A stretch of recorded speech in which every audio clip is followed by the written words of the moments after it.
Vector control research centre (VCRC) Indian council of medical റിസർച്ചിന്റെ കീഴിലുള്ള ഒരു പ്രമുഖ ഗവേഷണ സ്ഥാപനമാണ്.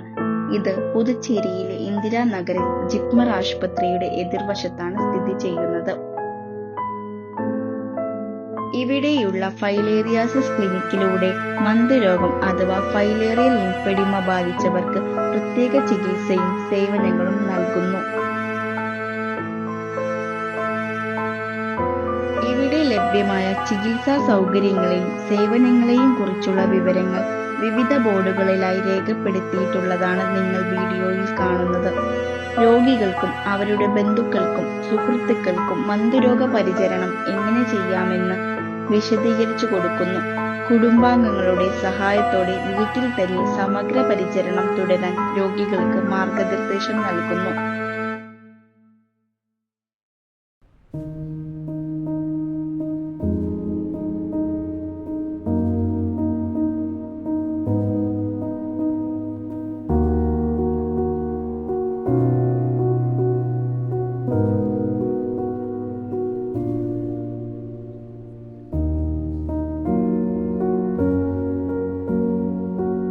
മന്ദരോഗം മൂലമുള്ള കാൽ വീക്കത്തിന്റെ വ്യത്യസ്ത ഘട്ടങ്ങളും കാൽ വൃത്തിയായി വയ്ക്കുന്നതിന്റെ ആവശ്യവും പോസ്റ്ററുകളിൽ പ്രദർശിപ്പിച്ചിരിക്കുന്നത് ശ്രദ്ധിക്കുക.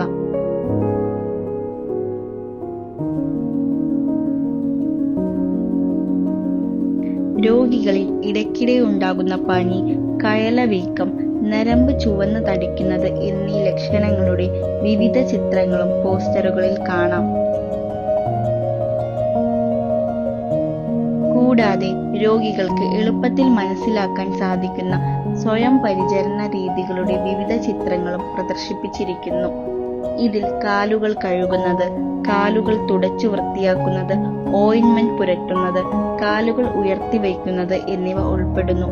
ഇവിടെ ലിംഫെഡിമ ക്ലിനിക് എല്ലാ തിങ്കളാഴ്ചയും ബുധനാഴ്ചയും രാവിലെ 10 മണി മുതൽ ഉച്ചയ്ക്ക് 12 മണി വരെ പ്രവർത്തിക്കുന്നു.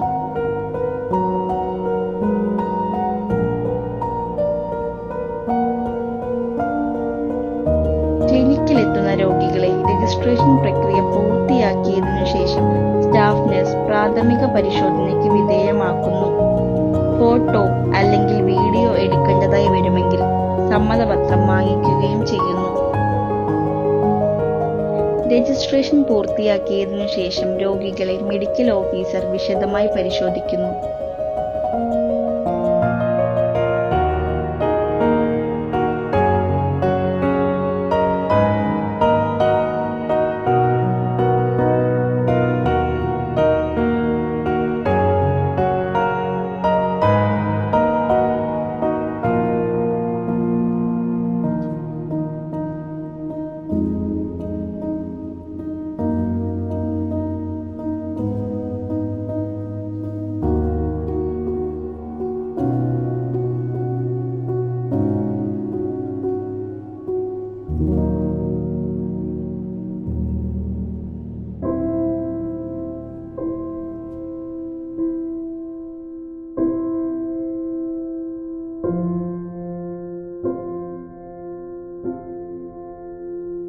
വാട്ടർ ഡിസ്പ്ലേസ്മെന്റ് മെത്തേഡ് ഉപയോഗിച്ച് കാൽ വീക്കത്തിന്റെ അളവ് മനസ്സിലാക്കാൻ സാധിക്കുന്നു.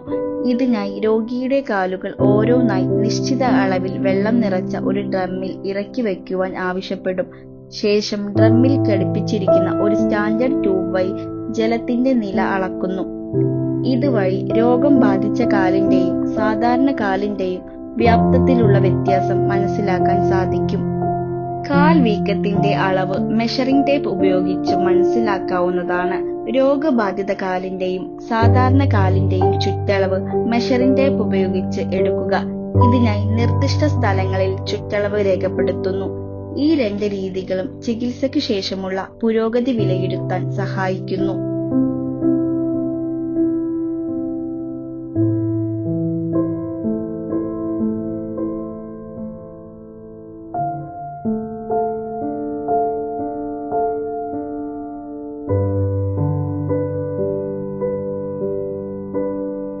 ഇനി മന്ദരോഗം ബാധിച്ച കാലുകൾ കഴുകുന്ന രീതി പരിചയപ്പെടാം.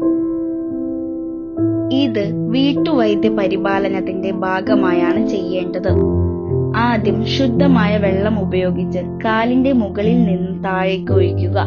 ഇത് അഴുക്ക് നീക്കം ചെയ്യാൻ സഹായിക്കുന്നു. തുടർന്ന് സോപ്പ് ഉപയോഗിച്ച് മേൽഭാഗത്ത് നിന്ന് താഴേക്ക് നന്നായി തേക്കണം. മുകളിൽ നിന്ന് താഴേക്ക് കഴുകുന്നത് വളരെ പ്രധാനമാണ്. കാരണം ഇതുവഴി ചർമ്മത്തിൽ നിന്നുള്ള ബാക്ടീരിയ പകരുന്നത് ഒഴിവാക്കാം. ശ്രദ്ധാപൂർവം ചർമ്മത്തിനിടയിൽ സോപ്പ് പത കൈയോ വിരലോ ഉപയോഗിച്ച് പുരട്ടുക.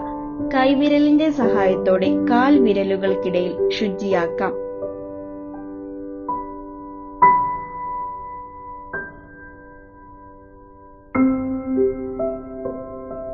വീഡിയോയിൽ കാണുന്നത് പോലെ കാൽ മടക്കുകൾക്കിടയിലും ചർമ്മ മടക്കുകൾക്കിടയിലും നന്നായി ശുചിയാക്കുക.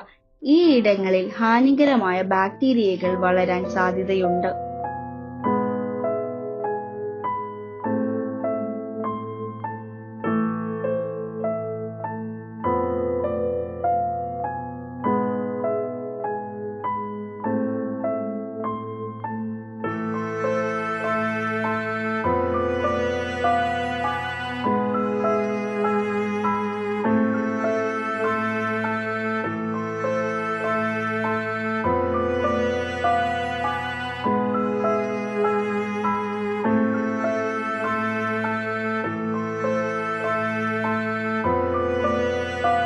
വിരലുകൾക്കിടയിൽ വീഡിയോയിൽ കാണുന്ന രീതിയിൽ നനഞ്ഞ കോട്ടൺ തുണി ഉപയോഗിച്ച് വൃത്തിയാക്കുന്നത് വളരെ നല്ലതാണ്.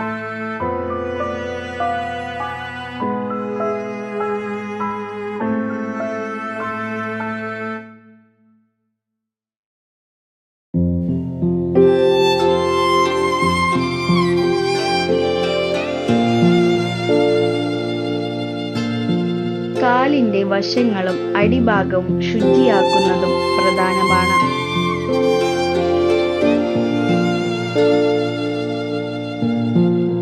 ശേഷം സോപ്പ് പതയും മലിനതയും ശുദ്ധജലം ഉപയോഗിച്ച് കഴുകി വൃത്തിയാക്കുക.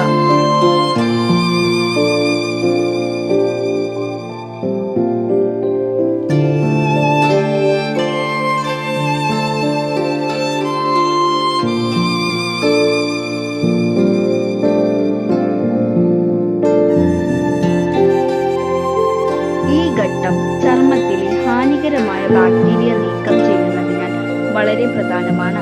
വിരലുകൾക്കിടയിലും ചർമ്മ മടക്കുകളിലും നന്നായി കഴുകണം.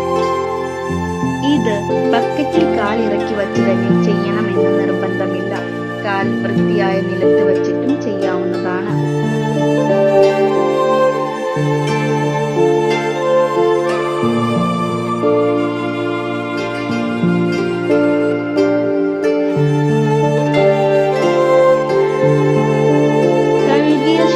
ശുദ്ധവും മൃദുവുമായ തുണി ഉപയോഗിച്ച് മുകളിൽ നിന്നും താഴേക്ക് തുടയ്ക്കുക.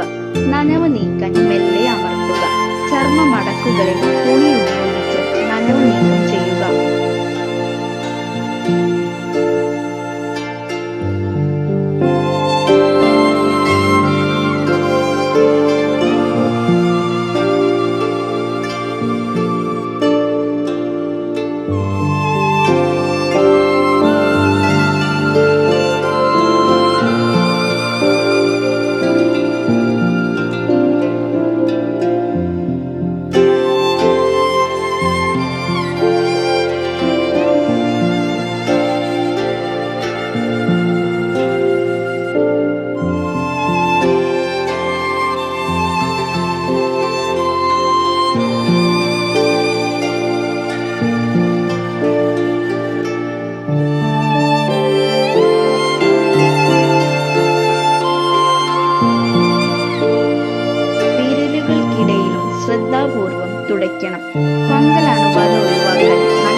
കാലിന്റെ വശങ്ങളും അടിഭാഗവും തുടയ്ക്കാൻ മറക്കരുത്.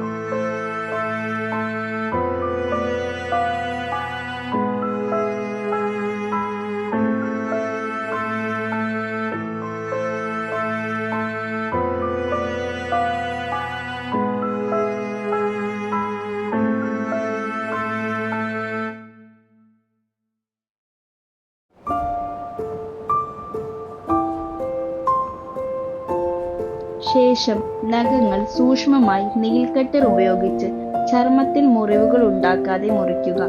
തുടർന്ന് ആന്റി ഫംഗൽ ക്രീം വിരലുകൾക്കിടയിലെ മടക്കുകളിലും കട്ടിയുള്ള ചർമ്മത്തിലും ചർമ്മ മടക്കുകളിലും പുരട്ടുക.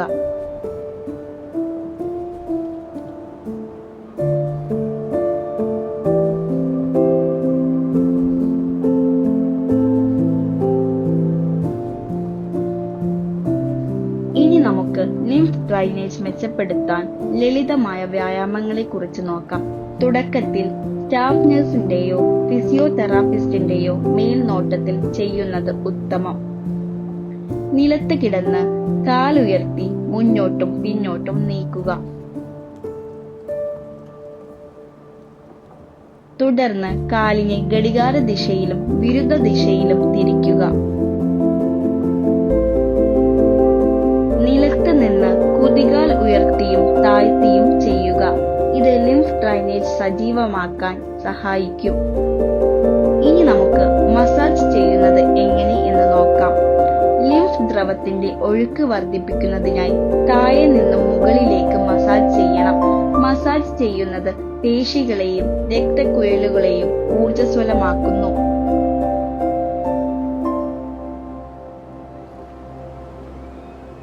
ആദ്യം വയർ ഭാഗത്തെ ലിംഫ് ഗ്രന്ഥികളെ മസാജ് ചെയ്ത് സജീവമാക്കുക. തുടർന്ന് തുടയിടുക്കിലെ ലിംഫ് ഗ്രന്ഥികളെ മസാജ് ചെയ്യണം. ശേഷം കാൽ വിരലുകളിൽ നിന്ന് മസാജിംഗ് ആരംഭിക്കുക.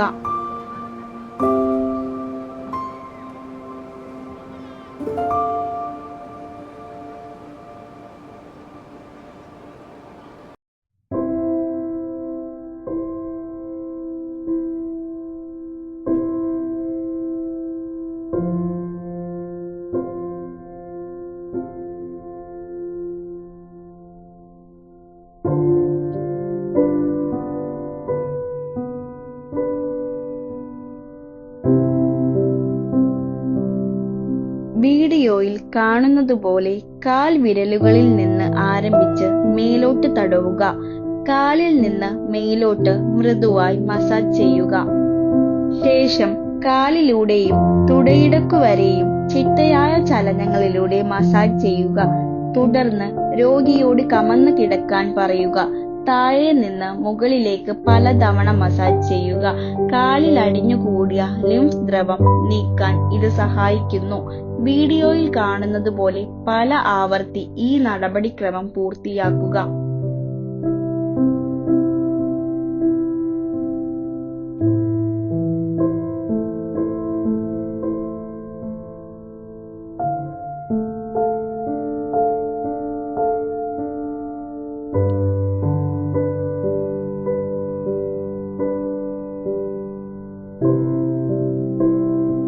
മസാജിന് ശേഷം ഉടനെ ക്രെപ്പ് ബാൻഡേജ് ഉപയോഗിക്കുന്നത് ലിംഫ് ദ്രവം തിരിച്ചിറങ്ങുന്നത് തടയുവാൻ സഹായിക്കുന്നു.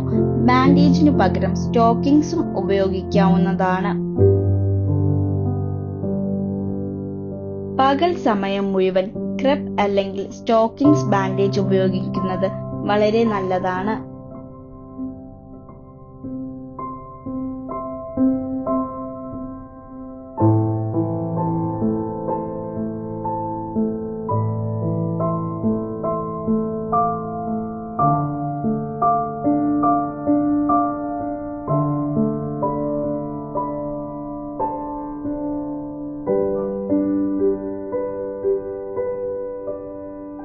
മന്ദരോഗ പരിചരണത്തിലെ മറ്റൊരു പ്രധാന ഘടകമാണ് പാദരക്ഷകളുടെ ഉപയോഗം.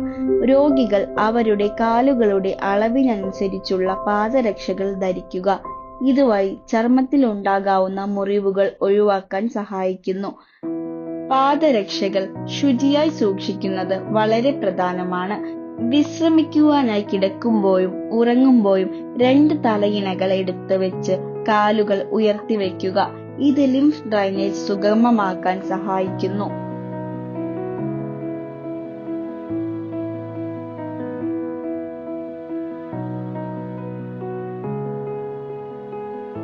ഇനി നമുക്ക് ന്യൂമാറ്റിക് കംപ്രഷൻ തെറാപ്പിയെ പറ്റി പരിചയപ്പെടാം.